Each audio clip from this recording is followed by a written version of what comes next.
বাংলাদেশের ভাইরাল ২ মিনিটের দুনিয়া। বাংলাদেশে ভাইরাল মানে শুধু জ্বর না, এটা একটা ডিজিটাল জ্বর যা সোশ্যাল মিডিয়ায় ছড়ায় বিদ্যুতের চেয়েও দ্রুত।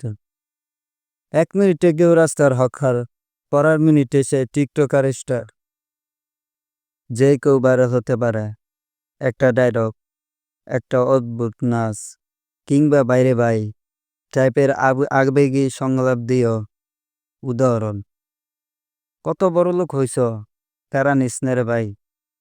কিংবা শুধু গরুর গাড়ি, ধান ক্ষেত, আর হয়ে গেল ট্রেন্ড।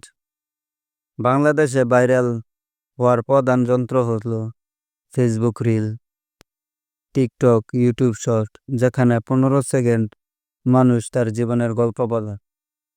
কিন্তু ভাইরালের সবচেয়ে মজার দিক কি জানেন? আজ সে ভাইরাল, কাল সে কারে ভাই বলি, মানে মানুষ ভুলে যায় আর নতুন কাউকে খুঁজে নেয়। তবে ভালো দিক হলো অনেক ভাইরাল মানুষ এখন নিজের কেরিয়ার বানিয়ে ফেলছে।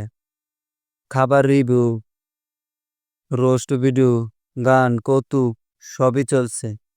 তাই বাংলাদেশে ভাইরাল হওয়াটা এক রকমের লটারি। কিন্তু টিকতে হলে ট্যালেন্ট, কন্টেন্ট এগুলা লাগবেই।